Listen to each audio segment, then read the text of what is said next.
Today's review is sponsored by Tongue Condoms. If you're sensitive to spice, Tongue Condoms will keep you safe from those burning sensations. They'll also prevent your mouth from getting pregnant. Watch it, Alan. I'm shooting.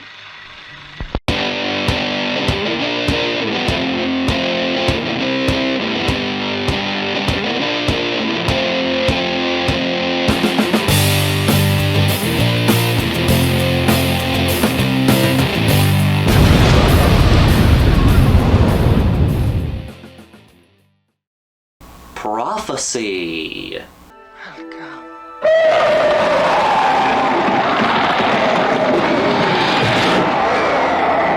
Not the 1995 Prophecy starring Christopher Walken, but I think we can all agree that Christopher Walken makes any movie better. You're talking to my guy all wrong. It's wrong tone. Do it again, I'll stab you in the face with a soldering iron. The 1979 Prophecy takes us back to the day of PG horror movies, back when there was no PG-13 rating, so PG actually meant something. Prophecy is an eco-terror animal attack movie. We got a slew of these back in the 1970s due to the success of Jaws. The most notorious Jaws ripoff would probably be Grizzly, where they turn the shark into a bear and set the story in a national park. Prophecy is another killer bear movie, only in this case the bear is mutated and made of rubber.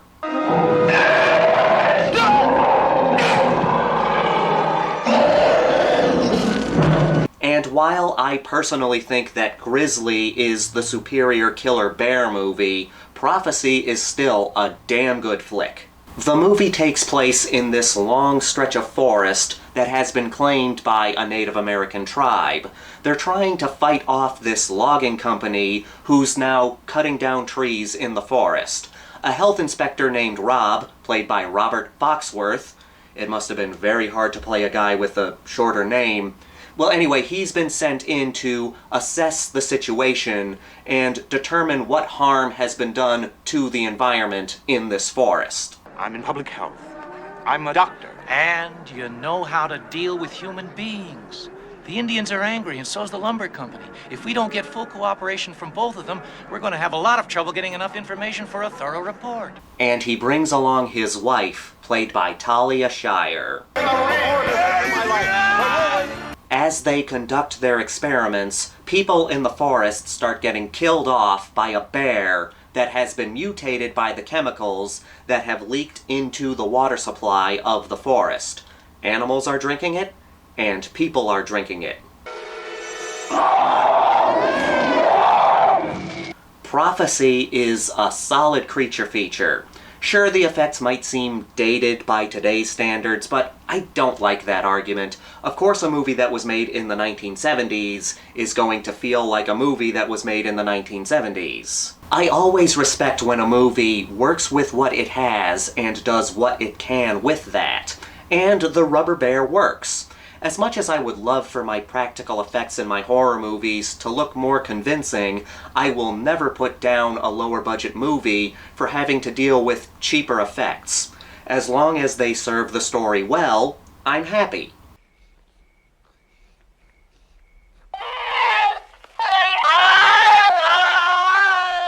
The bear was played by suit actor Kevin Peter Hall, who we all know as the Predator in Predator. The bear attack scenes are so much fun. It does take a while to get to them, I'll get into that in a bit, but they are well worth the wait.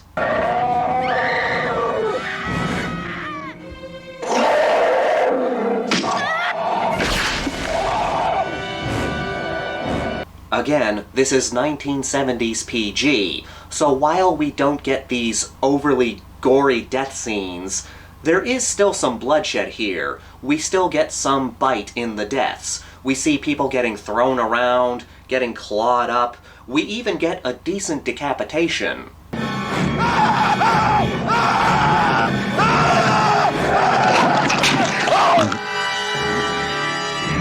We also get some decent off-screen kills. We hear people screaming in agony, and we imagine the carnage they're going through in our minds. Prophecy uses sound to its fullest effect. Hey, Bill!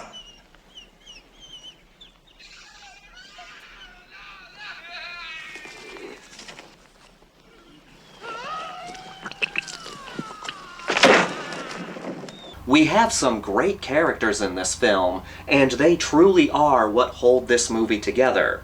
You have Robert Foxworth as Rob. He's a health inspector, and you can tell that he genuinely cares about people, and he will do anything to help them. But he focuses so much on other people that he sometimes forgets to live his own life. I'll file a lawsuit against the landlord that'll be settled out of court. Send that baby to the hospital for a couple of days so he can come back here and be eaten by rats again. Armand Assad plays John Hawkes, the leader of the Native American tribe. And no, he's not a real Native American, but we'll just attribute that to the time period that this movie came out in. He's the one leading the charge against the logging company, and we're on his side because not only does he care about the land, but he wants to help his people who are getting sick from whatever's leaking out of the logging company. My people are fishermen. Their lives are clean. I'm a midwife, and I've seen children born dead, born deformed. So badly, some have had to be put to death. And then we have Isley, played by Richard Deister, who would go on to play the Doc in The Thing. He runs the logging company, and the movie could have made him into a two-dimensional villain. And even though he does do a lot of questionable things, and that's true, he does plenty of them, we are not on his side, the movie still takes time to make him a three-dimensional character, because he tries to redeem himself later on in the flick. You go to the village. I'll go there. If I can make contact, you'll be out of here by nightfall. Now let me do this now. But hands down, the best character in this movie is Maggie, played by Talia Shaire, who will always be Adrian from the Rocky series. Prophecy came out the same year as Rocky II, and I have to say this was a huge missed opportunity to incorporate Rocky in this movie. Picture it, who wouldn't want to see Rocky fight a giant mutant bear? He could do it. Anyway, Maggie is the deepest character in this movie. Talia Shaire has always been good at vocal acting and non-vocal acting, giving great face performances. We see this all the time throughout the Rocky series. In this movie, Maggie is a very complex character. Right at the beginning, we find out that she's pregnant, but her husband Rob does not want to have kids because he's seen so much terrible shit in this world that he can't see bringing a child into it. I don't know why you don't just tell him. Because I know what he'll say. The world's in such a mess, it's unfair to Oh, bring a child crap. into it. That there are 3 million unwanted children. But the fact is, Maggie, you're pregnant.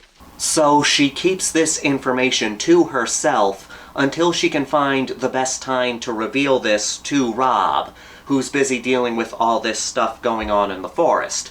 And things get even worse when they learn what has been leaking into the water supply. Mercury. Animals have been drinking the water and eating the fish that are infested with mercury, and it's been causing mutations at the fetal level.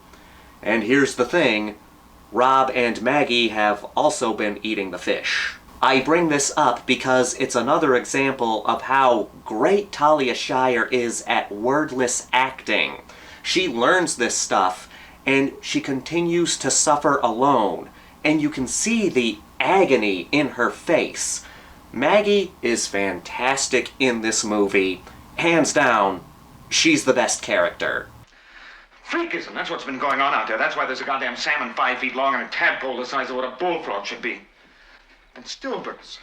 What? That's what that Indian woman said. Now, while the bear attacks are fun, it does take a while to get to them.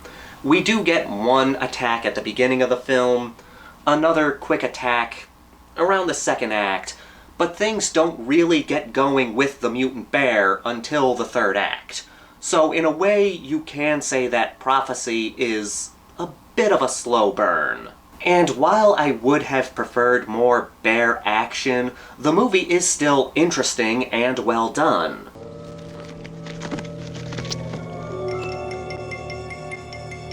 It's a tadpole. I told you things grow big here. I love to praise good pacing in movies, But I try not to compare slow pacing to fast pacing. I try to compare good pacing to bad pacing, because a movie doesn't have to have a lot of action or fast-paced moments to be good.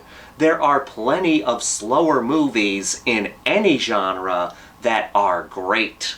Bad pacing is when a filmmaker fills their movie with padding, scenes of people just walking around the woods or walking around a building, or filming uninteresting, mundane activities in an uninteresting way. A good-paced movie, even if it's a slower one, the slow moments still have something interesting, whether it's a conversation between the characters, something that moves the plot forward, or hell, even filming something mundane in an interesting way.